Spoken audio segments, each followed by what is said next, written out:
My headphones on. Don't.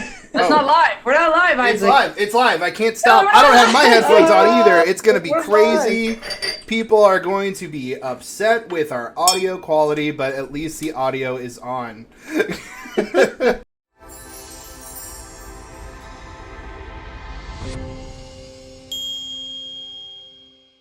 Well, hello, and thank you for joining us. We are here doing something. One of the best parts about Kickstarter is a complete lack of sleep for the entire project. We are tired. I'm not that hungry. I ate a lot today, but we are good, and we are just incredibly excited and thankful for all the people that decided to back our game on Kickstarter. Keystone North America is doing absolutely fantastic. We are over 32,000 as of right now, and hopefully throughout the stream we can get it even higher. If you I like the recklessness of trying to push that limit even further. The last hour's been really good, so we're grateful. We're happy with where we're at. But if you guys want to go ahead and ask us any questions, you're welcome to ask us any questions throughout the stream. If you guys backed the game, we really appreciate it. Thank you so much. And if you guys haven't told your friends yet about Keystone, please do so. And I am here to answer anything else that you want. I did get their consents. on what you guys want to answer. Post-work bumps. I'm not entirely sure what that means, T. What do you want? What does post-work bumps mean? Like a fist bump? That's like what I'm saying. Oh, there we go. Okay. We're just because we're rocking it. Aw, well, thank you. Appreciate it. That's awesome. Well, I have a question for you two. Just as here we go. Is this one? So I guess the first question is this y'all's first Kickstarter? Yay or nay? And then two, what was one thing that you underestimated, even though you might not, even if it was your first one, what's something that you underestimated with the whole process? All right, Lindsay, I'll let you take this one first. Yeah, so it's definitely our first project. We have never put ourselves through this grind of a process before. And I think what we underestimated, so the night before the project, it was, I think, 2 a.m., and we were finalizing things. And so Isaac and I, clearly from that statement alone, really underestimated the amount of time it would take to get that page perfect, totally ready to launch. Because we kept finding typos. We would find a typo and we'd fix it and repost everything. We're perfect. I'm sure there's still typos. And because everything's an image, it's just harder to catch and it's harder to fix. So I would say definitely not if we do it again, the next time we do it, I'm going to give us more time. We're going to start a couple days earlier putting together the project page rather than just do all the images and then throw them all in 48 hours before. What about you, Isaac? Yeah, so I know that you've, this is definitely our first project on this. You've had experience doing other Kickstarters, but this is my brand new. I've never done a Kickstarter in my entire career. It was not something that we had ever done through Plaid Hat. So it's something I was always interested in doing. I always heard how hard it was. I always heard that it's it can be crazy, they were right. I have a great quote. I have a great quote by Isaac. Sorry to interrupt, Isaac, but people need to know this. So I said, "Have you slept? The Kickstarter is going to be soon, right? Did you sleep a lot this week?" And he goes, "No, but I don't see why that matters. Once we post, we just other than doing updates, I don't know why we would have to stay awake so much." So this morning, after our first day, I was like, "Did you sleep last night?" He's like, "I didn't sleep at all last night. I'm never gonna sleep again." Yeah, it's insane. The one thing I feel we definitely underestimated is just or at least I underestimated. Lindsay was definitely understanding and prepared. It's just like how much different things would be going on multiple different platforms that we need to go through and address and talk to and everyone. And it's just like my anxiety was already through the roof with the amount of things that were happening before the Kickstarter. And that's certainly like, you got to exist on multiple different planes of existence in order to handle everything that's happening in so many different places. Because, you know, I have 3 email accounts, 2 that I handle through the company. There's multiple different social media platforms. Danny does a great job of handling those, but we also have our personal social media accounts that people are interacting with, and we all have all of those. And then we have all the messages on Kickstarter, the emails that come in, the multiple different places and multiple different countries that we're getting updates from, and the people that are awake at times that we're trying to sleep. I don't know if we're successfully sleeping.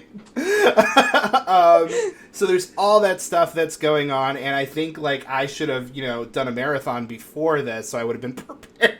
Yeah. If you ever launch a Kickstarter, like, go buy Sleep Z's or whatever your generic brand of sleep medication is at the CVS, and you just take that all week. You just take that all week because you're gonna need every minute. Because once it goes live, like, you're just not gonna sleep through it. It's too tense. Like, people send messages. We got a message like 2 a.m. and they're like, I don't know why I checked it. They're like, do you want to translate the game in Spanish? I was like, well, kind of, but I can't deal with that right now. But that sounds amazing. So on the flip side, with all the stressors and everything going on, what are some things that y'all are doing to take care of yourselves? And I have to ask because that's important too. I have a little bin of cough drops that I have a stress-induced tickle in the back of my throat that I've had all week.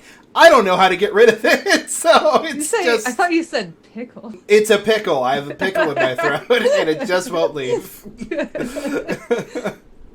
But yeah, I don't know. I haven't been outside too much. That's your homework. I think I need to go outside. It is. I gardened a little bit today. What? I was really excited about. Yeah, because like it's so. That wasn't in the schedule, Lindsay. Listen, it's so tempting to check the project like incessantly. Yes. And because you're checking it incessantly, like anytime like someone changes their pledge or cancels, you're like, why 274? Why? Which like it totally doesn't matter. You like become attached to like every backer becomes your best friend ever. Yes. So just to like kind of break away a little bit, I went and I gardened, and I mostly just pulled up weed. My garden isn't planted yet, but I'm really pumped about it. And then my dog did me a favor of digging a huge hole in all the dirt that I just filled, which that I just filled in and pretended like that wasn't really annoying. Yeah, so T asked, what do you have in your garden? I know you said it's not there yet, but what are you going to put in there? So I'm going to do, one side's going to be just herbs, because I really like cooking, and herbs are just way more expensive than they need to be for something that grows literally like weed. I don't understand why herbs are so expensive in America. But the other half, I'm going to try to do flowers. And I just went to the grocery store and there was a bucket of bulbs and I just scooped bulbs of flowers into this bucket and then I paid $20. So like, I'm just going to see what grows. But I've grown like vegetables and stuff before. But I've never tried growing flowers and I'm super pumped about it. Awesome. 'Cause I heard they come back every year and the vegetables, not so much. You have to redo it every year. But I'm not a super green thumb. I mostly like fish. I mostly am good at fish. That's my skill in life, not gardens. Aaron, I will have honey. I should have bought lemon today. I should have went and got lemon. You're absolutely right. And warm water. I have lots of like lemon ginger teas that I've been having every day. So that's been very helpful. So yeah. I watched an episode of the new season of Castlevania, which is pretty fly, last night. I don't know if people are digging Castlevania, but I am. Obviously, if there's 4 seasons now. No, Isaac. Nobody likes Castlevania. Nobody likes it but me. They just keep making it because they won't give up. Yes. It's just for me. Netflix has a very good relationship with me personally. What about you, Danny? How have you been dealing with everything? Because you got an entire other job on top of this. I don't know how you exist. And you just like split yourself. I don't understand. He's learned how to exist on multiple planes of existence. Also, you did like 2 TikToks today. Like, how? I don't understand how this works. Like, I'm just so confused. There are 4 Dannys. He's been lying to us this entire time. Yeah, there's it. I don't know. It's just how I prioritize naps. So naps are a thing. Even if it's like a 30-minute nap, naps are very important to me. I also eat a lot, so I have a lot of energy. So that helps too. So food and naps. That's kind of how I stay afloat. This comment section's on fire right now. I'm really pleased. Right, yeah, it's really funny. up. I'm sorry, but someone said you could tell which Danny it is by the camera on his hair. Also, someone said that they want to make the ptarmigan on the cover of the deluxe, which I support because Isaac can't pronounce it. I can't. It's a rock bird to me. He'll have to have a box, and people will ask what animal it is all the time if it's on the cover, which means every panel he does, I get to giggle as he just flails trying to pronounce a word that he should know by now. Well, that there is a rock bird, and everybody agrees that it's the best kind of bird. He once called it Parmesan. Rock Parmesan. And I don't think it was intentional. I think he accidentally just said the word Parmesan when he tried to pronounce it. Rock Parmesan is a great spirit animal. Thank you, Cybortex. I would love that as a spirit animal. I am surprised, Danny, that you haven't done a chunk initiative to get nothing but chunks on the cover of the deluxe box. I'm waiting to see. I know y'all are unlocking more animals, so I'm waiting to see if there's any more that I need to campaign for. So there's a good one. There's a good one unlocking tomorrow. Yeah. So y'all just wait. I'm gonna campaign. Like y'all already know that's my strategy. So. Yeah, lie and wait, and then tilt the vote in your favor. I'm very excited to see which ones people end up choosing. I'm sure the cover will be amazing. Yeah. So Cyborg does ask, does the box need to include 1 spring, 1 summer, 1 fall, 1 winter, or will it be a free-for-all for the deluxe box? That is the plan that we are going to be having, and we're going to be sorting all of that out as to which ones you can vote on for each. Well, when he says that is the plan, he means, yes, 1 spring, 1 summer, 1 fall, 1 winter. Yes. I mean, yes. Sorry, I have been tired. If I was tired into the audience, I'd be like, what is the plan? So yeah, we're gonna have that when we have the Google form and vote out, and we'll have all the list of the animals that people can go ahead and vote on. And what the plan is right now is that we're gonna have all of the animals' images on our Instagram dropped right before the vote's gonna be available. So you guys will be able to go through all the animal images, decide which one's your favorite, and be able to determine what our deluxe box is going to look like. That being said, the lemming better be on the deluxe box. Definitely the lemming. Something tells me deep in my soul that the winter animal will be the lemming. As all the support that's going on and the internal bias that's going on for the lemming as well. That vote is going to have to be recalled. Real question from me. Do y'all have a favorite piece of artwork? I know it's hard to choose. So maybe you can choose like maybe 1 or 2 pieces of artwork that you just really love. Yeah, so I will say, and this is a really unfair answer, so I will give a second one. There is a species that's going to be one of the secret species in one of the envelopes that you can unlock in the solo version. That card, I think, is by far the most gorgeous card that we have. And it just kind of worked out that way. Like, the artist just, I don't know, woke up and just had a day of glory. Like, it's just amazing. And, like, I can't talk about it because it's one of the secret animals, but it's Like, it should be on my wall. I've never seen anything so beautiful in my entire life. Yeah, there's a couple of those that unfortunately are in the secret box that I'm like, well, I mean, not for unfortunately, people are gonna love them, but yeah, like that are definitely up there. Oh, man, I think the elk for me, the elk are really. That's one that's public right now.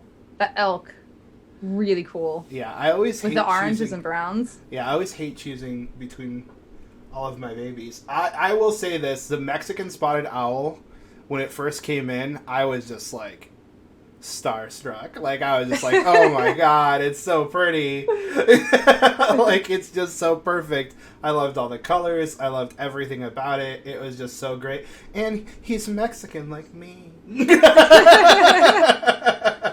It's so tiny too. Someone also said bumblebee, and the reason that you see the bumblebee in a lot of our marketing material is because it is so good. Oh yeah, it's just so so solid. Yeah. Did you see, Isaac, I think it's in when I was sending you like art direction for the field guide or the field journal. We name it the field journal now.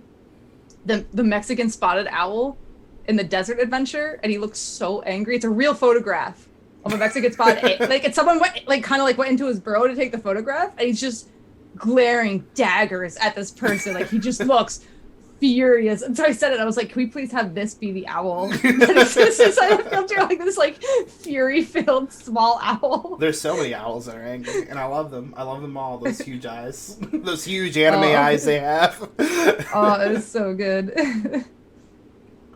Ooh, we got a question. So, why is that adorable family of bears not getting enough love? Oh my Great gosh, question. that's true. Yes. Yeah. Both of the bear families are also in my top as well, and that opossum that just popped up. I also do really like that. All the Peregrine animals falcon. and babies kind of cheat. Yeah. Isaac, didn't you say one of your favorites was the that little baby polar bear?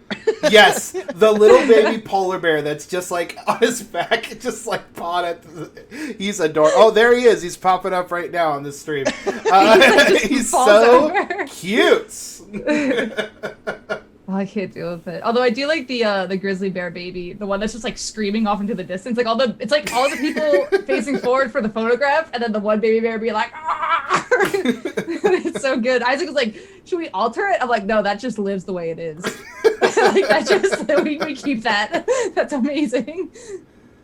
I love a lot of the pieces of the game. Yeah, the Grey Wolf too. The entire team did an amazing job. We have amazing artists working on this project, and I am a very strict art director. I'm like, get this right. Like, it must work. It must be beautiful. So there's a lot of great stuff in the game, and yeah, I'm just blown away. And Iram, the lead artist on the project, has done just an amazing job of making sure that everything is really a good style and kind of set the standard for the rest of the team for sure. So amazing. I really want to visit her. She's in Istanbul, and I really want to go to Istanbul. What's your favorite non-animal, like the trees or the plants that are in the game? What's your favorite? I refuse to have a favorite non-animal. All animals. No, I'm just kidding. I would say probably the orchid. Oh, really? Yeah, I think it's really cool.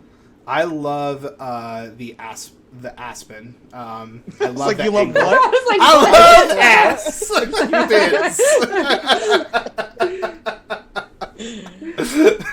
That's my favorite non-animal. Yeah, but that one turned out really cool. Listen, I love looking at it from the bottom, how it's angled up. There you go.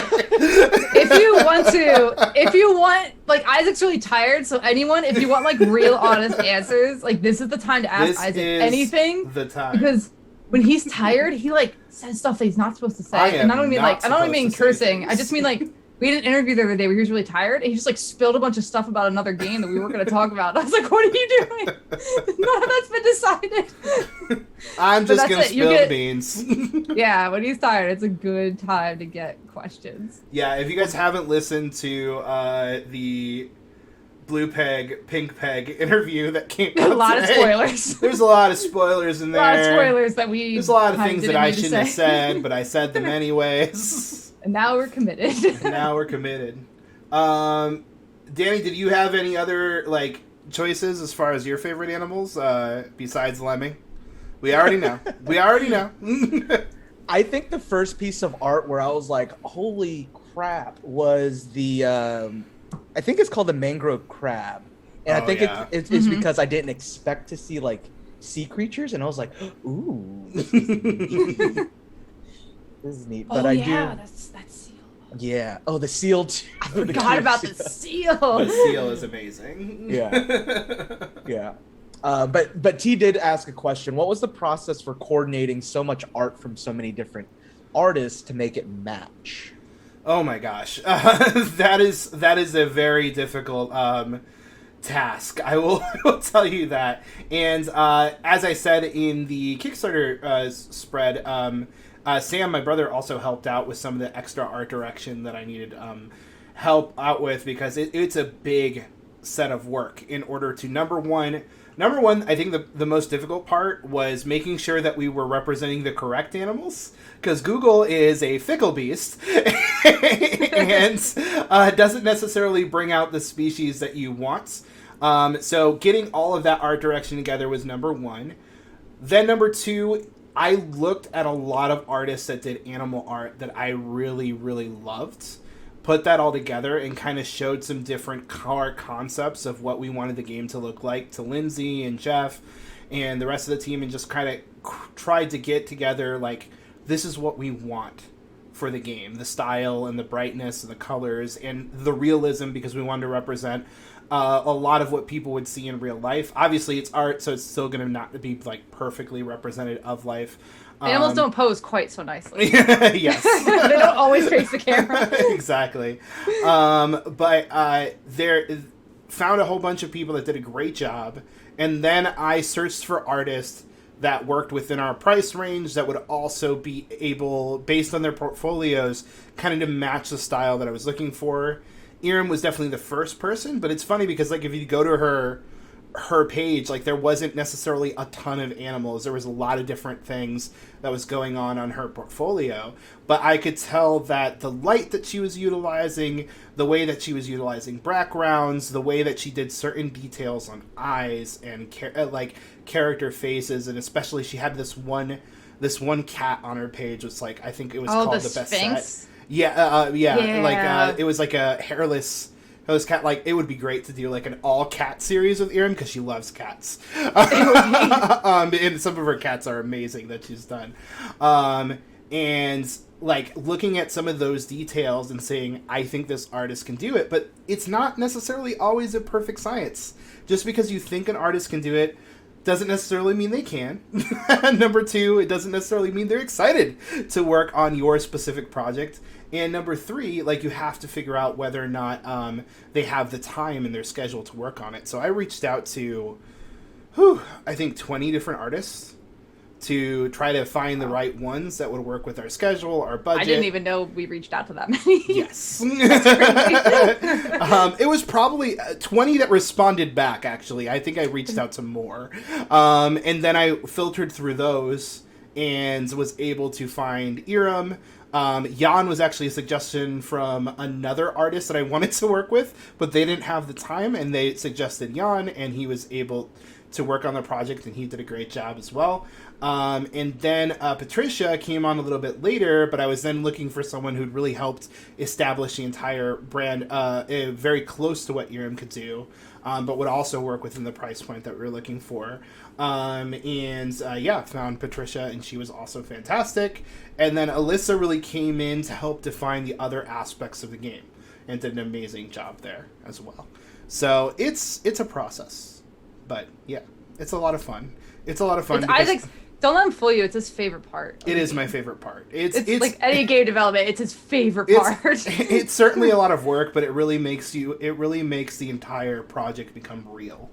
It's very exciting to see it all come together. But I talked a lot about that one. Did we have any other questions pop up? I was not looking at the stream. So Very Wrong About Games said, how exciting is the reinvigoration of Ashes? Ooh, it is very exciting. I'm very happy that number one, Plaid Hat decided to reinvigorate it. Number two, that Nick came on the team and was able to kind of head the project and really do what I believe he is incredibly talented at, more talented at than I am, on taking the game to kind of the next level and really refining it to a point to be able to make it a better game and more balanced game overall. I think what my strengths are to create something that's interesting, create something that's really dynamic and has a lot of cool different aspects to it. But especially with collectible card games or LCGs, those types of games really need a level of kind of math brain that I don't necessarily always have. I certainly have some of it, but for them, you have to be able to see all the different avenues that the way in which the game could break and create issues. And certainly with the first edition of Ashes, there were some issues that came up based on the way that I led that design. And I don't know if any card game can really avoid those pitfalls, because it seems like they all go through it. I really didn't want to, and we did the best that we possibly could. But Nick has come in, been able to take a second look at it, and did a fantastic job. And I'm incredibly proud of him and incredibly honored that he liked my game enough to want to work on it to that capacity. And the things that he's done has been just amazing, and I am still absolutely in love with what's happened. So it's been fantastic overall. I was really excited when Nick came on board because I lost to him in every tournament, and I knew he wouldn't be allowed to be in tournaments once he was going to play. I was like, finally, I don't have to play him anymore. Aw, Big Burma, thank you. Thank you for the congratulations. We appreciate that you're proud of us. Yeah, Feels good. I'm so happy. I'm proud of the team as well. Everybody here did a great job. Everyone did such a good job. Everyone did. Like, even the artists, they were like helping turn stuff in up to the last minute. Like, everyone scrambled to get the project together, and it just... Iram and Alyssa are still turning things. Yeah. We have more stuff they're doing. There's so much art in this game, y'all. There's so much art. I told Alyssa I'd send her a bottle of gin. I'm like, I owe you. Yeah, she really pulled through with those deluxe editions of the player boards, and so good. The as well as the player mat or the central play mat is going to be. Yeah, and that changed at the last, because she did the player mat. We had another idea for what the player boards are going to look like. Yeah. And she gave us the play mat, and we're like, oh, that's way better than what we were gonna do. You should do that for all the footage. She had to like switch gears really at the last minute, like redo all the player boards for us. Well, it's funny because she's the one who like suggested it. I know, it was her own fault. So it was just like, because like we were gonna go with more of what we were doing within the field journal, kind of have more of a sketch effect on the deluxe version of the boards. But she was working on the player mat, like Lindsay said, and it's just like, she just loved that process, and she's so talented with color. It's just amazing. And she just like was, well, could we do this with the player boards as well? And when she turned in the first one, we were just like, yep. Yep, we can. We can, and here's more money because you deserve it. Like, it's crazy. Absolutely crazy. I know y'all were talking about the player mats and the player boards, and there were a few questions on the actual Kickstarter about what the difference is. So what's going to be the difference between just the standard version and then the deluxe version? So the deluxe version, or Lindsay, do you want to answer this? I've been talking a bit. It's alright, yeah. So the standard version, the standard version does not have the playmat. That is like an upgrade that only the deluxe version has. And well, let me talk about the standard edition before I get all pumped up about the deluxe. So the standard edition is going to have player boards, and each player board is 2 puzzle pieces that fit together. So you're going to get 4 puzzle pieces. 4 puzzle pieces that fit together. I'll fix that on the FAQ later. I actually do that too. So 4 puzzle pieces that fit together, but they're all identical. So you don't have to like match them, and you don't have to like find sets and put them together. Just like you grab any 4 pieces and they fit together perfectly. And that's just to save on space, to save on weight, to try to make everything as like, you know, not cheap in quality, but to get you guys the best price for the game. Yeah. Because that's the game that we want to make available for like kids to play and families to play, and we want it to be a very affordable game for that. The deluxe, we didn't have to worry about that. Deluxe is all about just like making it as cool as possible. So for the deluxe, there's folding boards. So each mat has its own unique folding board with 2 different sides. One side will have that really amazing art on it, and the other side will just have the normal pattern. So you can play with either one that you want. And they're going to be like thick 4-piece, or not 4-piece, but fold multiple times. And then that will be nestled into a custom insert that will fit everything perfectly. It's made just for that game. It's going to hold the playmat, all the tokens, all the cards, and the boards. And yeah, and it's going to have an alternative cover. And then anything else, Isaac? Linen on everything. Oh, yeah. We just decked it out. There's so much linen. They asked what we wanted linen on, and we said yes. Yeah, and this was in the most recent quote, Lindsay. I don't know if you saw that. The player boards are going to be a little bit thicker, higher quality cardboard, and we have higher quality card stock as well in the cards. So, yeah. Mm-hmm. Yep, we had that sweet, was it white core pearl?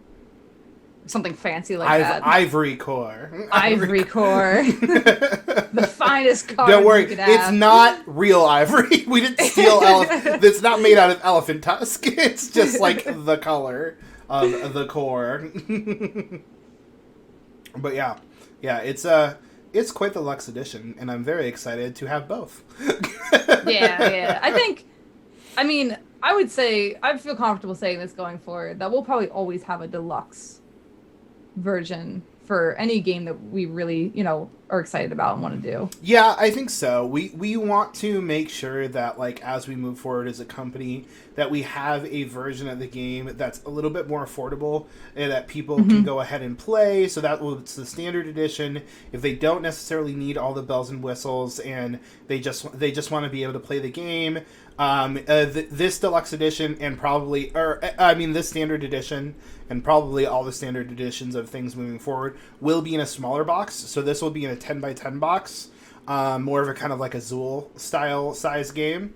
And the deluxe edition will be in a 12x12 kind of wingspan standard size box as well. So you guys will have the ability to have like, if I just want a smaller box, just like want to take, something smaller to my game group or something that doesn't weigh a ton in my bag.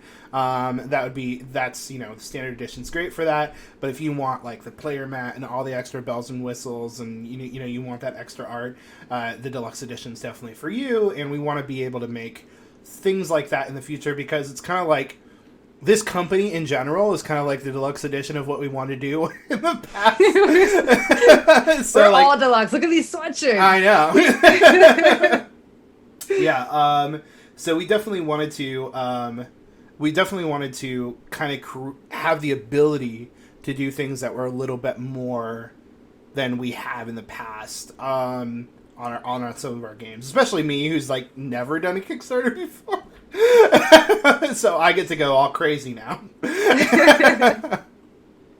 Yeah, Big Beer says that his son won't let them back anything less than the deluxe. So there's definitely a market for that. Yeah, it's fine choices. The other thing too they wanted to do was they gave us like a non-standard box size originally for our first quote for the deluxe. Oh, yeah. Like, oh no. Yeah. Like we've The all deluxe was going to be shelves. 2 deluxe. It was going to be 2 deluxe. I'm like, that's nice, like- but like we all have these shelves. And I know that if there's one game that just doesn't quite fit on top, we're gonna I will not tolerate it. Right, exactly. It needs to fit on IKEA shelves, or I will not make it. Yeah.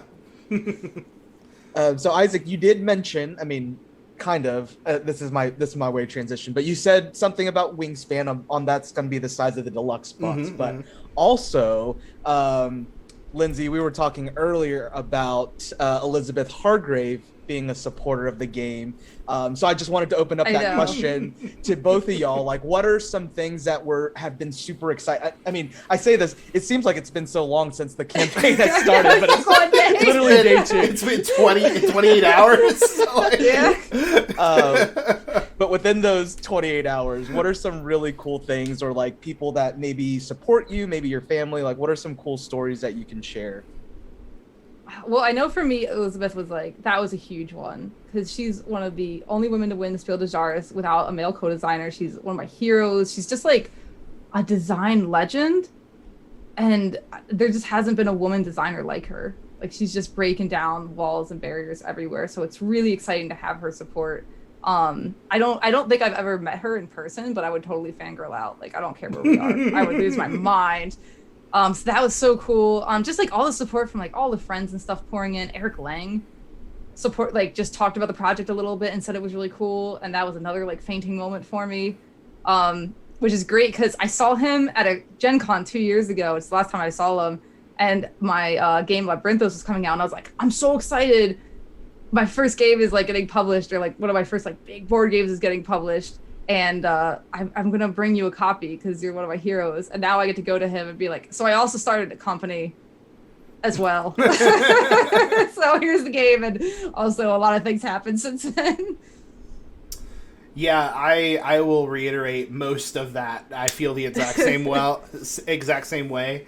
Elizabeth's game Wingspan is like one of my, it was in my top 10 games that I listed off lately. I adore that game. I think it's fantastic. I love it. And everything she's done since then has been also fantastic, and I'm very excited to continue seeing her do amazing things in the industry, and just to have her support is just means the world to us. And for her to enjoy what we're working on is absolutely fantastic. And Eric has always been such a cheerleader of mine, and he has just been such a fantastic mentor, someone I've looked up to since I've entered this industry. And it means the world to me every time he notices what I'm working on, because it's just like, oh, you remembered me. There's so many other people in this world. So, when we first started the company, he was one of the people that I called and asked for his advice on different things, and it's just amazing to have his support. Yeah. Also, like, got so many texts and so many people reaching out and saying congratulations on the launch and everything like that, and that always means so much to me.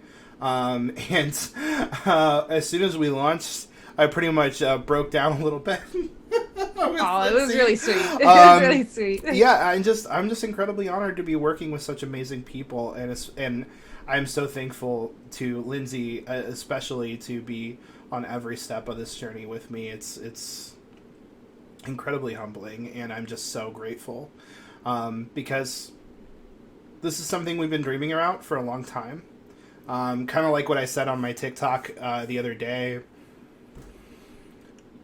Sometimes, like, you just kind of build yourself up as a minority that you can't do things, that you're not allowed to do things, that this world isn't made for you to do things, that you're not going to be successful even when you try. And it's been incredible to see so much love, so much support, and so many people that want Rose Gauntlet to succeed.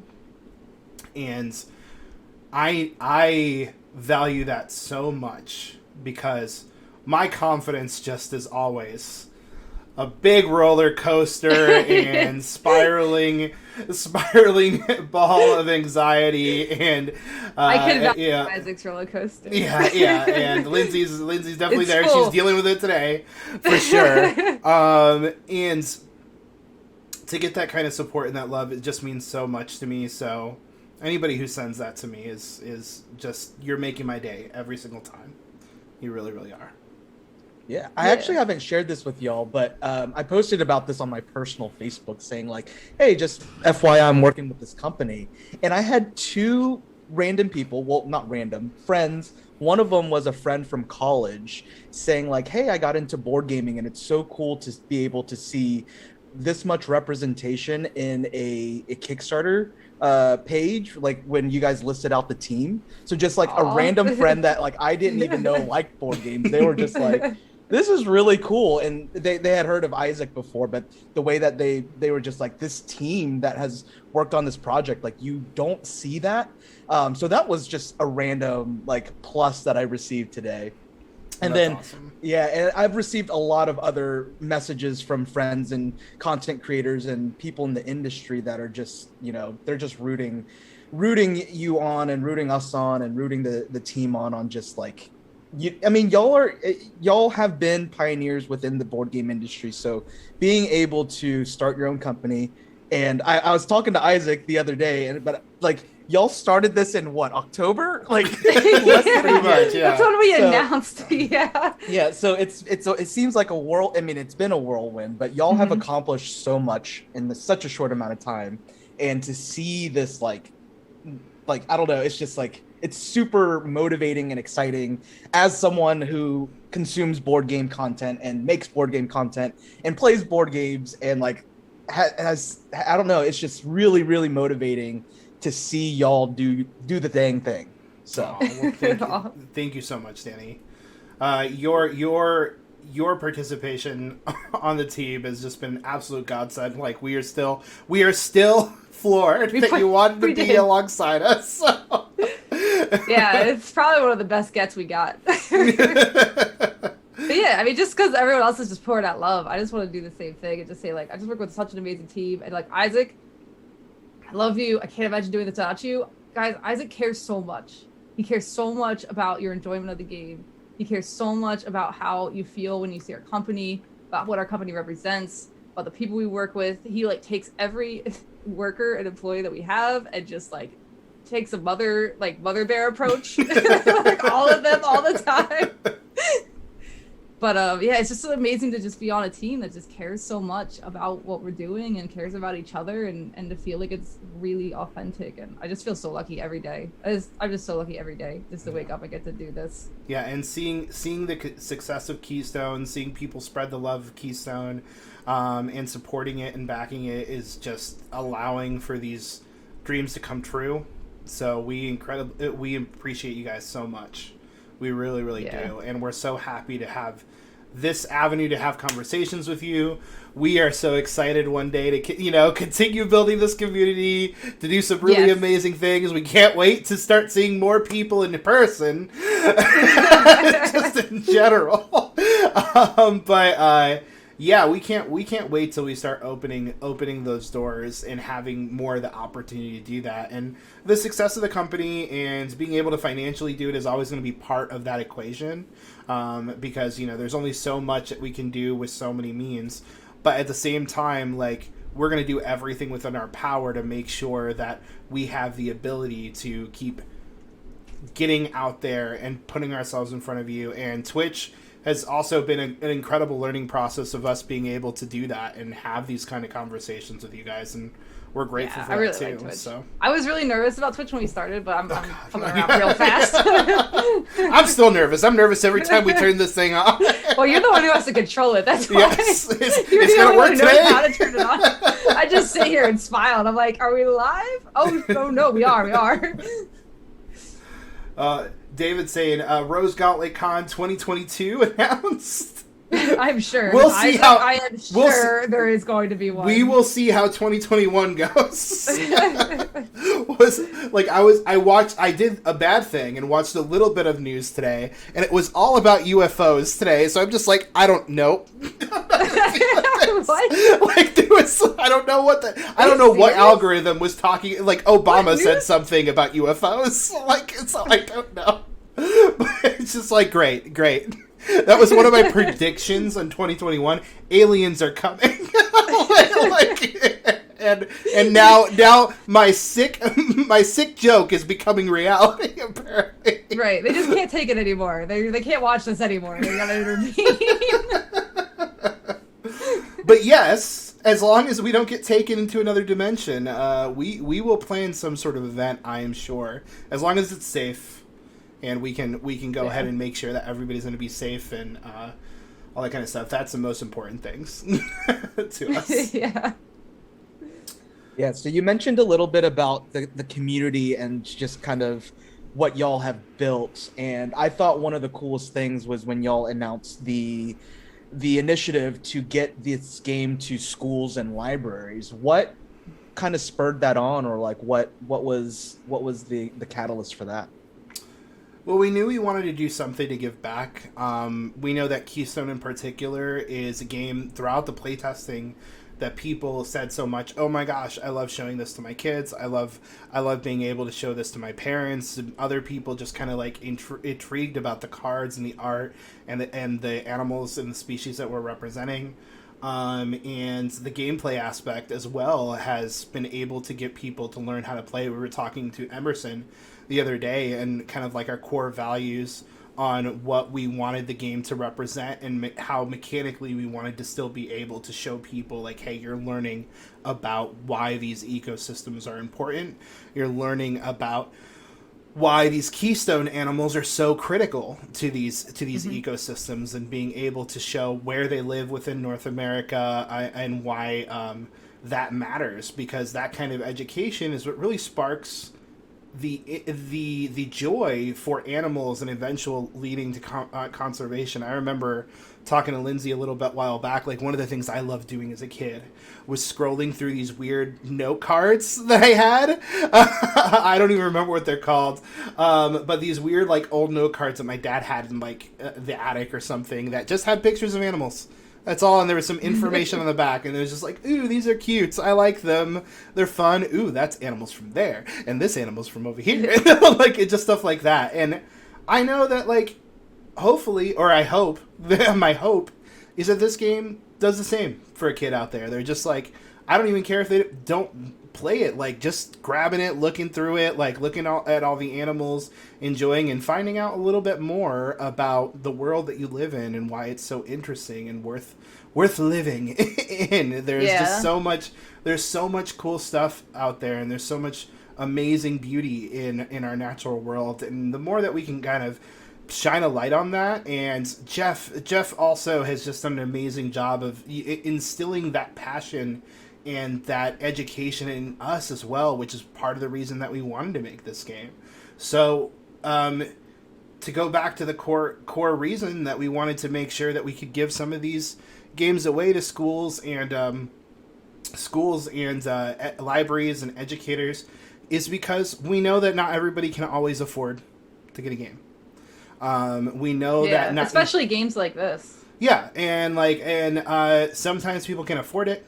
Sometimes they might be scared, that kind of barrier, like, oh, well, I don't want to spend money on something that I won't love or like, or, things like that. And we're very confident in the design, and we're very confident in the core gameplay, but sometimes that kind of barrier for board games can just be a lot. And teachers and librarians and educators have the wonderful ability to be able to kind of put people in spaces that don't necessarily have access to this hobby often, and be able to show them this hobby. And we want to be there when that is happening. So to be able to give away free copies just kind of lowers the barrier, because teachers and librarians already are financially strapped with the things that they're trying to get for their students and their spaces that they're trying to teach these kids in. And often, like, board games can kind of seem fickle or not like the thing that they want to put as the number one thing that they need, especially when they're trying to get school supplies for these kids. They're trying to get, notebooks and things that they need, or workbooks that they need for their classrooms in order to work into their education plan. But we want to make sure that they can have something that's going to brighten a little bit of people's day and be able to utilize in their classrooms, hopefully also as an educational piece. So, and have you seen like our first winner, like the people that have been entering, the teachers and stuff in the raffle? They're amazing. Like, our first winner works at the library. He packs adventure backpacks. Right? So he packs a backpack. A family comes in, they check out the adventure backpack, and they go out to the park, and they have a whole adventure. They just empty the backpack and they do a whole bunch of cool stuff. And he's like, oh, I could put Keystone in the animal backpack for the kids. And then the families go out and they play Keystone at the park, or they check it out and go home, or backyard, whatever they want to do. And I'm like, that's amazing. Like, he's just spends his free time just doing these backpacks for people. And it's just so incredible. And like the stories, like all the people who have entered into the raffle, like they're all these amazing people that are doing things like this. We had one who runs a summer camp for kids at the zoo. And it's just like, oh, it's just so cool. Like, I'm so excited to tell some of these stories of people and what they're gonna do with it, because it's so awesome to think that we get to be part of that. Yeah, this is our first way that we can spread the love and give a little back to the community, and we want to keep finding other ways to do it. You know, as long as we can continue. You know, part of the balance with all of these things is trying to make sure that the company's still going to be alive. You know, but as long as we can, we want to also give back in every way we possibly can. So it's incredibly exciting to be able to do this on our first project, and hopefully find other ways to give back in interesting ways too. Yeah, Mr. Perry says that they were already going to back the project because it just looks amazing, but much love from a librarian for what you all are doing. Aww. Thank you. Thank you. That's awesome. You should also enter the raffle. So you're totally oh, that'd be so cool. If your library needs a copy, enter the raffle. And I'm sure, like, even if you win, like, I'm sure you'll know someone else that could use it if you want to be utilizing your copy for something else. We had some people already reach out to us and ask, can we give more people prizes We than did. what we already have? We had we had some amazing backers who have asked if they can buy another copy of the game to donate to our raffle, so that more teachers can get copies for their classrooms, which is just the most sweet, amazing thing. And it's just, we have just the best group of people ever. Yeah, we are already falling head over heels for our community. So it's just like we're so happy. So thank you. T says, now I definitely want to chat with you, Isaac. Ha ha ha. They messaged me earlier, and we're gonna be having a meeting with them later. Lindsay. Oh, great! Nice. I'm excited. So awesome. Very cool. Danny, what are some Kickstarters that you've backed lately? Like, what are some, I haven't paid attention to anybody else's Kickstarter besides one. We've talked about one almost incessantly, Lindsay, but are there any other Kickstarters that people are excited about? We got to spread the love to these other Kickstarters too. Yeah. There are a few RPG Kickstarters that I'm either helping out with or that my friends are doing. So one of them, let me pull them up. One of them is by Jian Shim. She's a indie RPG designer, and she's done this really cool. They've kind of created this like new type of RPG where they'll send out like daily emails. So it's like a solo adventure. They call it a connected path game. So you kind of tell a story and you kind of get daily prompts, and you either journal about it or you take pictures about it. And I think there's less than 24 hours left, but she has one up called The Shape of Shadows. And yeah, they're doing something really cool where I think I don't want to misspeak, but somehow you're going to be intertwined with the other people that are playing the game. Either your story, if you post about it, might be an NPC story that somebody else might run into type deal. She just makes really cool games. There's like different puzzles and different just prompts and stuff. So definitely check out Jian Shim's game. Ooh, can you post a link in the chat? Because I'd love to check it out. Yeah, I can do that. There's another one called Into the Motherlands, which is a fully run. Let me pull it up. Where is it at? Into the Motherland. They've been streaming this RPG on Twitch as an actual play, but it's a full people of color run campaign, and there's so many people that are a part of the project as well that are just like guest writers and stuff. That's awesome. Let me see if I can find it. Where are you at? Ooh, is that the one that Dave Walters was talking about today? I don't know. Because Dave he was Walters. B. Dave Walters. I must be the cool kid this time. I know someone cool. I don't know who Dave Walters is. He was on Geek and Sundry. Oh, okay. He's on a vampire. He does a ton amazing. Maybe I should know who He Dave Walters plays is. an amazing vampire. Oh my god, best vampire I've ever seen. Yes. So yeah, I'm looking at the page right now. So he's one of the co-writers. That's awesome. Yeah, with Tanya DePass, who also is helps run OrcaCon over in Washington as well. Oh, awesome. But yeah, Gabe Hicks is a part of it. Jasmine Buller, as well as Eugene Vargas. Like, they're all people of color that are writing this story, and it's just amazing stuff. I'll drop that into the motherlands. Nice. And then I'm also working with I don't know. Let me make sure I can talk about this. How are you working so much? wait. So on top of the 2 jobs and the really successful. These are just I don't fun understand. projects. Well, there's 4 of There's Danny. 4 of me, right? So you can do up to 4 things at once. Here, let me pull some stuff up on my end. But yeah, there is a few. Danny is a gem, y'all. He's Oh my just... god, yeah.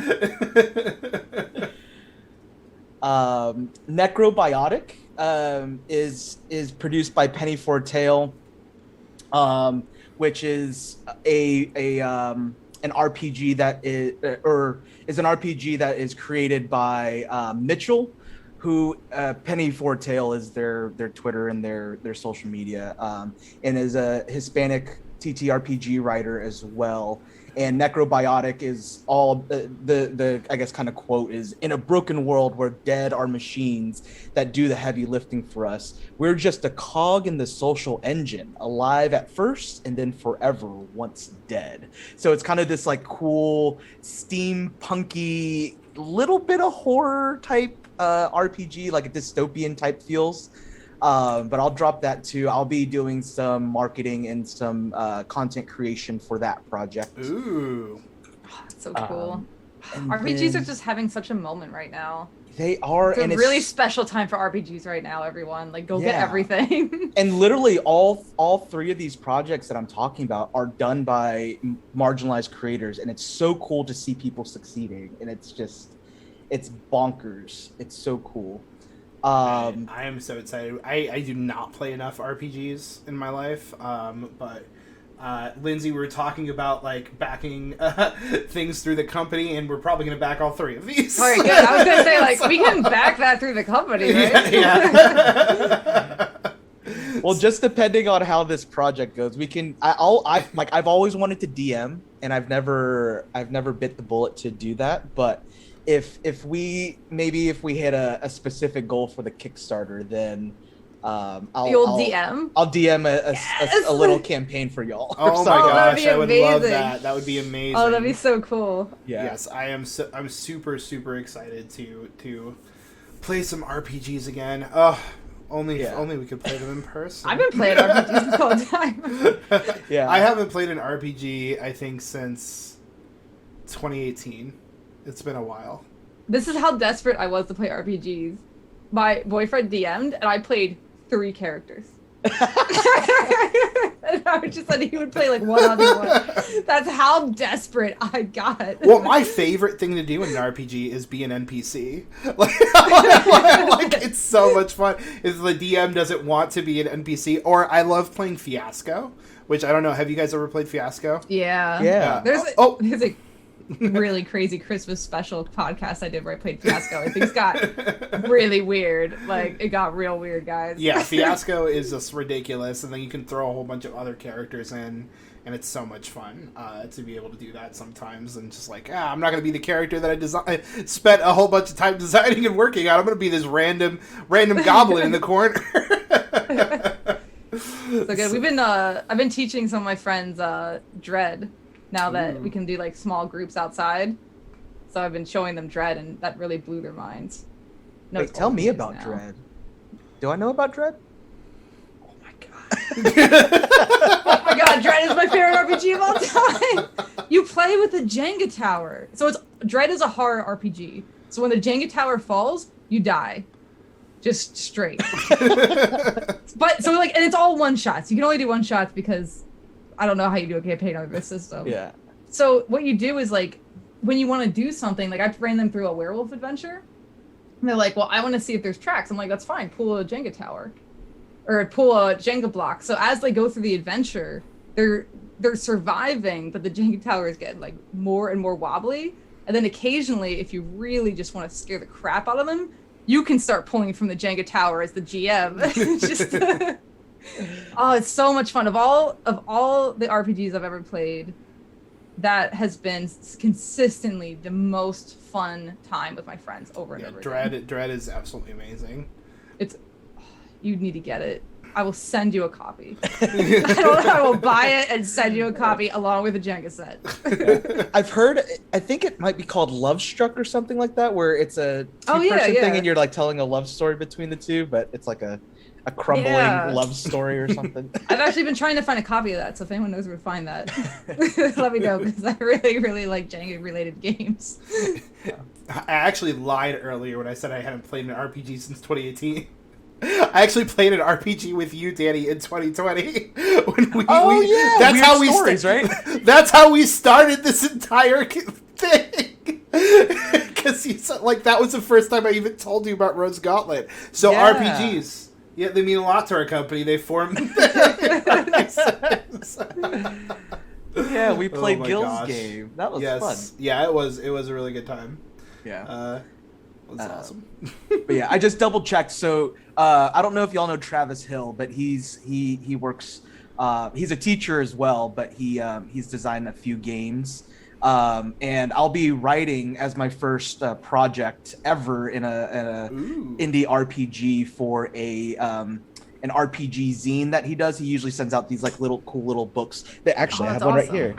He makes these like little zines, and it's just like a little how to play of like a solo RPG type deal. But we're working on a project that's kickstarting maybe next week or the week after that. Whoa! It's called it's called.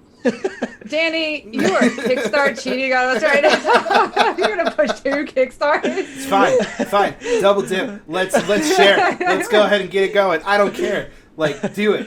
Luckily, I don't have to do any of the marketing. I'm just a writer on this one. But it's super exciting. Yeah, he's utilizing this kind of project where you use a deck of cards and you're playing through generations. So the game's called This World Is Not Yours, and you start off as a generation of family in the house, and you move through time as different families that might move in or out of the house, and the location will change, but the house itself is always there. So you'll get different types of stories depending on how you build the world, but also the different families that are being introduced. So I'm doing some scenario writing as the different families that stick in. So it's really that's so awesome. Cool. Yeah. I want it. I think also back chai tea 2 for 2, back everything Danny just said. But I'll only after you buy 4 cases of Keystone. I need all these things. I'm sure there was even cool stuff that launched today. There was like this panda game that launched today that looks Pilfering Pandas. Pilfering Panda, that looks so cool. The art, I love the art for it. The art's killer. So everything is amazing, and the board game industry and the RPG industry are fantastic. Tabletop is so cool, y'all. It's such a wonderful hobby to be a part of. There's a link. I'm going to save all of these for after the call. Very cool. Oh my gosh. All the things. I need to play an RPG now. Now I'm feeling really, really sad that I haven't played one recently. Alex, who actually, y'all, you probably don't know or didn't even think of like who our voice actor was for the amazing video that we had up on our Kickstarter page.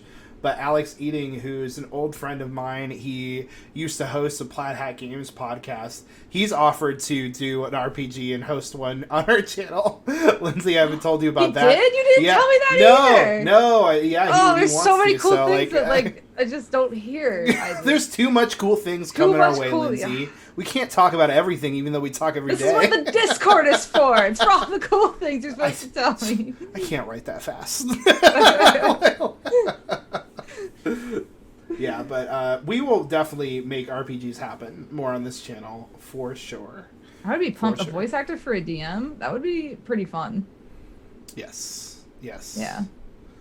Ooh, I think I did it with I think I played with a few voice actors once when I was playing with the Board with Life crew, which they made like this Board with Life YouTube series a while back, and they're all like they did like voice acting and stuff with they had it on their own. They were actors in their own channel, but they like worked with the people that do like Dragon Ball Z dubs and all the anime dubs and all that kind of stuff. I once hung out with the Dragon Ball Z dub guys. It was pretty fun. Yeah, you're crazy. All right. Well, we have been going for a little bit over what we expected for our stream tonight. But yeah, if you guys have any last minute questions, feel free to ask them, but you have 1 minute before I close. Otherwise, your question won't be answered. Well, it's not today. At least not today. Isaac will feel bad and break the rules immediately after he says that. Yeah, that's it. We'll probably last another hour if someone asks a question. But yeah, we will definitely, we will be back, I believe. We'll probably come back next week on Wednesday, same time. If you guys have any more questions, we might have a guest. We might have some guest hosts. I don't know what's going on next week. This is a crazy time, everybody. Like, it's just crazy, but we're having a good time. We've made an amazing. Where are we at now, Lindsay? Where are we at? I don't know. This is actually the longest I haven't looked at it ever. We're at 32,539 on the Kickstarter page. What? We're at 32. Yes, that's right. And if you guys want to back Keystone, we would really appreciate it. If you guys want to share that with your friends, we would also really appreciate it. This project allows us to do everything that we've talked about on our website, everything we've talked about in previous videos. This is the foundation of what Rose Gauntlet is going to become.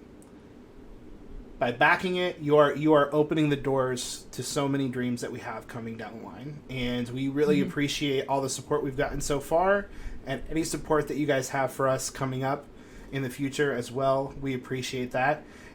If there's any other questions that you guys have, any things that you guys want to get in touch with us for, any suggestions that you have or things that we could do better, just please let us know. We always want to improve. We enjoy constructive criticism. Lindsay and I are designers, after all. We have tough skin when it comes to that. We just want to make your experiences better. That's what we're trained to do. So we appreciate you all so much. And Danny, did any questions come in while I was jabbering? Yeah, we have one super hard, in-depth question from T. What are you getting for your celebration food tonight? Oh, okay. I don't know. I know I got a bottle of champagne waiting for me. Oh, So. I want burritos. Really? Burritos? Yeah, I love burritos. They're so good, especially down here in Texas. There's some good burritos. Mine is Sang Paneer from a really good Indian place. And where I live, it's a 40-minute drive to go get the Sang Paneer. So I only do it on really special occasions. That's really good. I'm going to eat so much naan. Oh my gosh! Now I want Indian food. Yeah, I was wrong. get out of here with your burritos. It's just like, oh, you know what would be fantastic? Some gnocchi. Oh my Sang gosh! Paneer burrito. No, I was just about to say. Ooh, yeah, that would be. I'm down with that. I love. You just like make it on a burritos. naan and like twist it up. Oh my gosh! There's a Yes. place in Central Florida that I'll take y'all that makes Sang Paneer burritos, and they do like Korean beef bulgogi burritos. Oh, They'll just yes. it's like a Asian fusion How place. many burritos do you think I could eat before I regretted a lot of decisions? Well, we're gonna find out. I'm thinking 3. We're gonna find out. We're gonna find out. We're gonna find out. So everybody, put your bids in now. Who's gonna eat the most burritos on this team? But they also make like pork belly tacos, and they make all the good So food. we can just go multiple times in a day. Because I'll need to rest in between the gorging. Well, thank you, everybody. And we appreciate your guys' time tonight. We appreciate your questions. And come back. We'll be doing another stream next Wednesday at the exact same time. And we'd love to see you. Or hear you. Or talk to you. I don't know what the right word is. I can't say words. If you want to check out other things, see how this goes. you can go to www.rosegauntlet.com and you can find us on our social media channels at Rose Gauntlet on pretty much everything else. So goodbye, everybody wave. Everybody wave. Everybody wave while I stop streaming. Bye.